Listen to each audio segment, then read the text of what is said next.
Take it easy.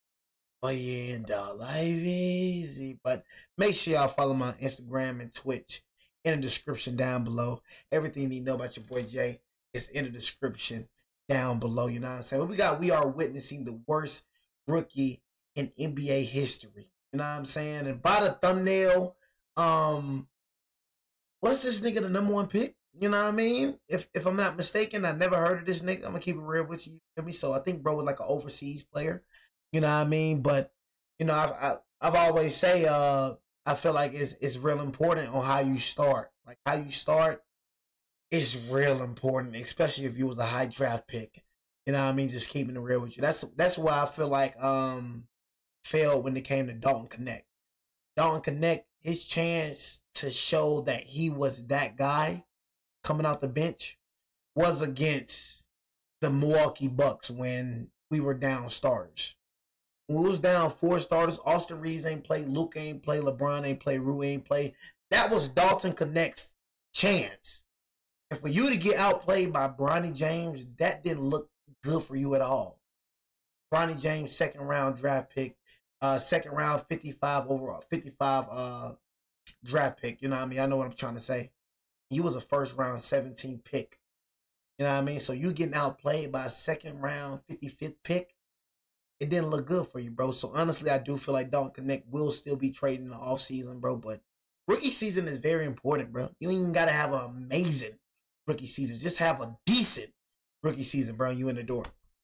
If you grew up playing sports, you know how common it is to see younger siblings go on to surpass their older siblings in talent, regardless of what sport you were playing. Younger siblings may have it tougher in the moment because there's always a natural level of competition among siblings, and as kids, playing against an older sibling often means you're Melo, bro. Melo stay hurt too much, bro. In the long run, playing up against older players Melo stay too hurt. proves to be better for Hang on, I give up on Melo. I'm gonna keep it real with you. I give up on Melo, bro. Honestly, and trade him off, bro, for something else. I go for Cooper Flag or just restart. Keep Brandon Miller. I mean, Brandon Miller got too many injuries too. I ain't gonna lie to you, bro. It's just injury prone over there. Playing up against older players proves to be better for their development, and at the NBA level, we've seen quite a few examples of Melo 5.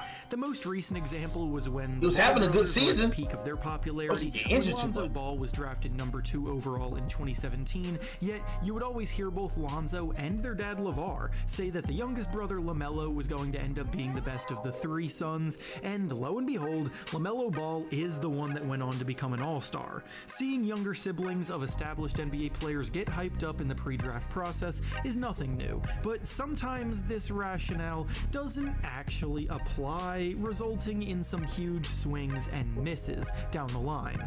This brings us to today's video, where we will be discussing Cody Williams of the Utah Jazz, who might be the biggest reason why the younger sibling dilemma needs to be taken with a grain of salt. Cody Williams. That's Jalen Williams' brother, huh?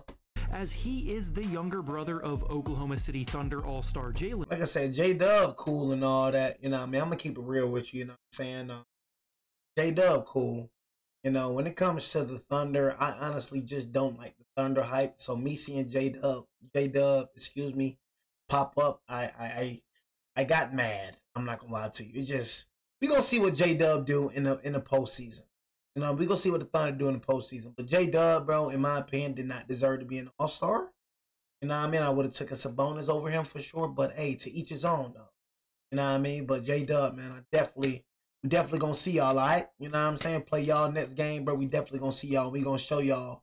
And we going to show the people that y'all are not portrayed to be what y'all portraying to be. Like, y'all not that. I'm not taking that. You know what I'm saying? Y'all say y'all the truth. Well, I'm not a believer. Jalen Williams was a top 10 pick in last year's draft, but is currently having arguably the worst rookie season in NBA history. Ain't gonna lie, the 1st round draft pick, I don't even know the nigga name. They got drafted to the Hawks. Did the first pick go to the Hawks? I don't know. It was the 1st round draft. It was the first. That's who I thought this video was about.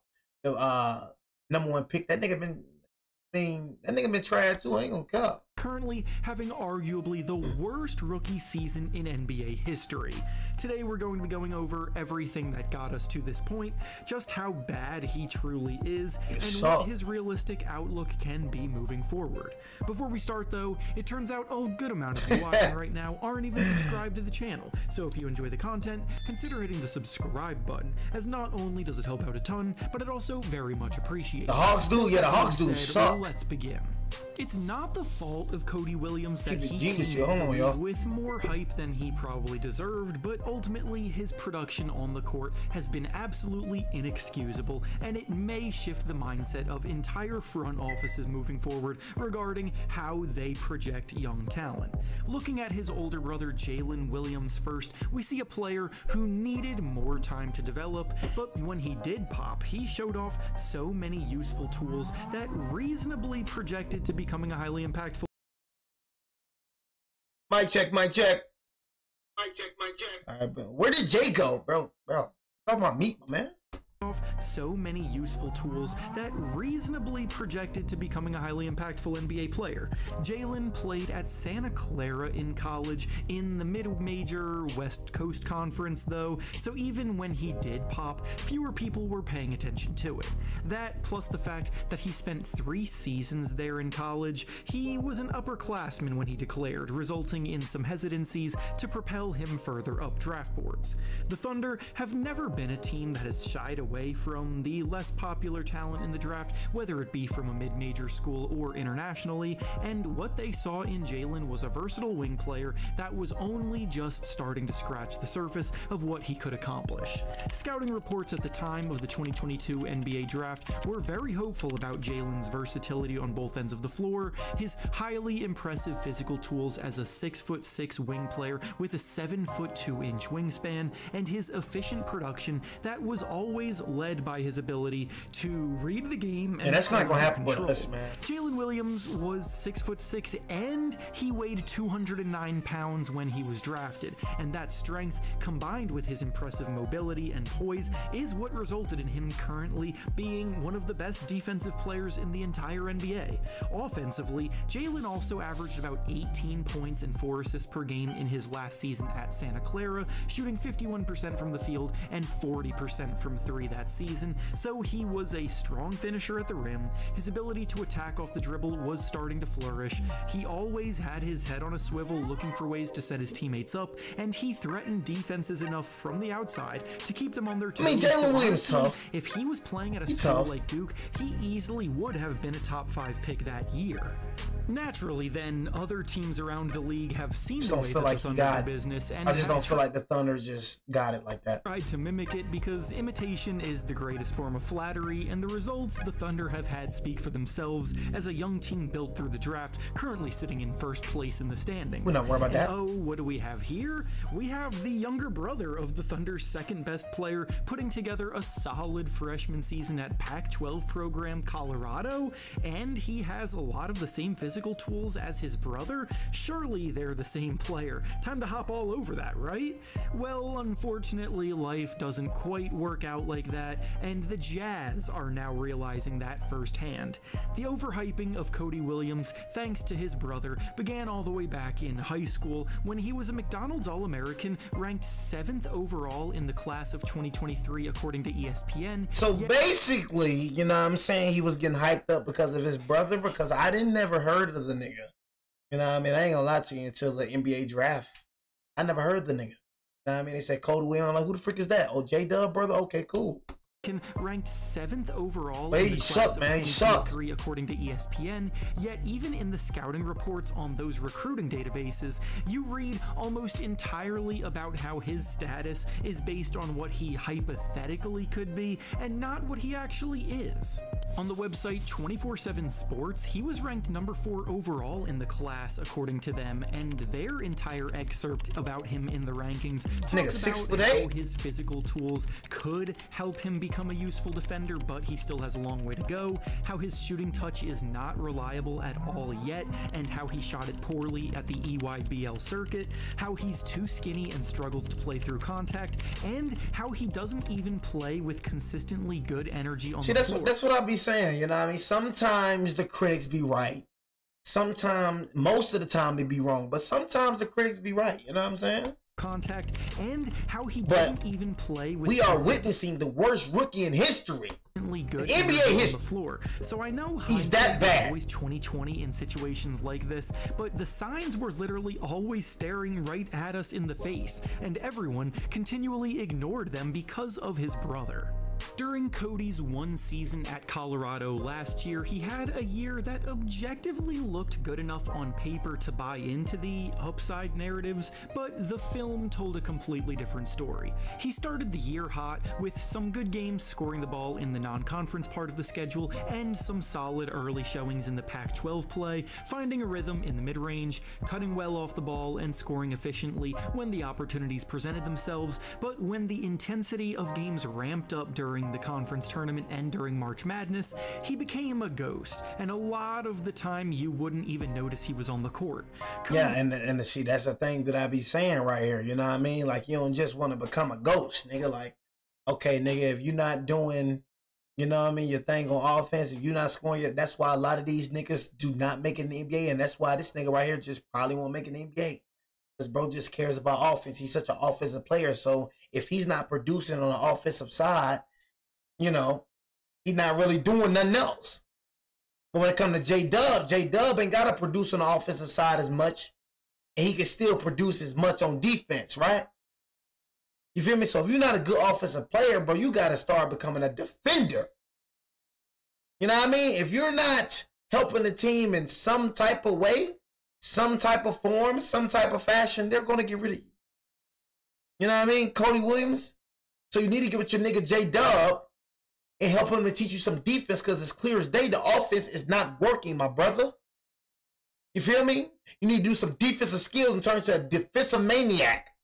That need to be your archetype, defensive maniac. And a lot of the time you need straight lockdown badges. Cody, to put it simply, lacks the assertiveness that his brother possesses, and just is not nearly as good as Jalen is at pretty much anything.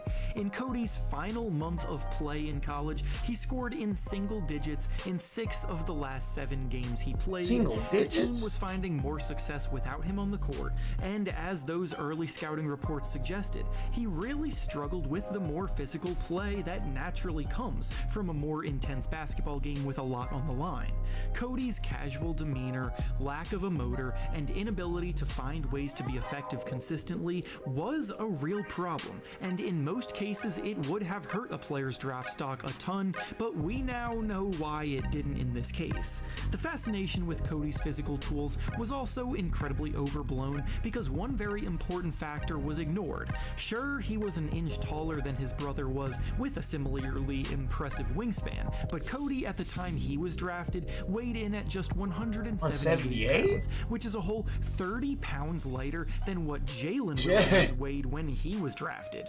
To be an elite defender at the next level, you need the size and length to pester the opposition, but you also need to be able to hold your own physically, because NBA guys are way bigger and faster than college players, and Cody was best players in the world. Brother. Cody's jump shot that also converted at a 41% rate from 3 in college also tricked many into thinking that he was a great spot-up shooter, when the truth is that he did not even attempt 2 3-point shots per game, so the sample size was ridiculously small, and with his struggles shooting carry, oh my god, he was the furthest thing from a proven shooter worth the benefit of the doubt. Despite all of this, the Utah Jazz still took him 10th overall in the 2024 NBA draft, and we're about to get into what made the title of this video what it is. Being drafted by the Jazz should have been the perfect spot for Williams. I ain't think the nigga played against us. I ain't gonna lie. Did nigga play against us, y'all? All my Lakers fans, man, did he play against us? I ain't think the nigga played against us. I ain't seen the nigga. Being drafted by the Jazz should have been the perfect spot for Williams as a raw young talent in need of minutes to play through some of the typical rookie inconsistencies, and that's exactly what he has gotten. It just has not amounted to anything. The nigga just suck! With the Jazz looking into the future, they've kept Cody in the rotation all season long, starting 23 of the 50 games that he has played this year, including having started in his last 9 outings. On the season as a whole, Cody is playing about 21 21 minutes a night, and in that time, he's averaging just 4.6... 32% from the field goal, 25% from... Oh my God, 4 points per game. Oh my God, this is 2... Oh my God, this is terrible. Niggas suck. Points, 2.3 rebounds. Sorry, I can't stand saying sorry, and I'm sorry, bro. You know what I mean? I told y'all, a lot of these niggas just don't got love for the game, bro. You know what I mean? It's going to show, bro. You're playing with the best players in the world. It's not Colorado, bro. And I'm pretty sure you wasn't even the top player in college. So if you think you're not finna put the work in, bro, you finna be like this all-time great, bro. You got niggas in the gym 24/7, Cody, bro. So I don't know what the freak you doing in your spare time, but basically you're not training. So I told you, a lot of these young cats, man, they like what comes with basketball. They don't like basketball. Let me go ahead and just rephrase that. They like basketball, but they don't love basketball. They love the things that come with basketball more than they love basketball, and that's why a lot of these cats don't make it in the league. That's why a lot of them don't make it. Love the money, love the fame, love that. When it comes to hooping, you don't like it. I ain't gonna lie, bro. Playing against like real talented niggas, bro, that junk is difficult. I'm not gonna lie, it's real difficult. I ain't gonna lie, I just went to the gym today, bro. You know what I'm saying, bro? You know, for me, Jay gonna get the buckets regardless. I wish I could have recorded for y'all, but we was on the floor for too long. You know what I'm saying? But your boy Jay, get the buckets. You know what a nigga told me, man? Hey, I ain't gonna lie, man. This is the hardest I've ever worked in the paint in a long time. You gonna come across them niggas, and the NBA is totally different from the gym. Every time you step foot on that floor, man, hey, man, you're not the best player at all. You're going against niggas that condition. You're going against niggas that do this. This ain't no LA Fitness run, nigga. And 1.2 assists per game. He's the worst rookie ever. Horrendous, 32% he is horrendous. From the field and 26% from three. If you're thinking, okay, he's struggling offensively, but with his length, surely he's providing some good defensive impact, you would have to think again. Y'all see what I'm saying? Defensive impact. If you're not good on offense, you have to be good on defense. If you're not good at either, you will not be in the NBA for a long time. No matter who the freak your brother is. He's providing some good defensive impact, you would have to think again. Knowing that traditional stats don't always tell the whole story, let's dive deeper into some more advanced metrics.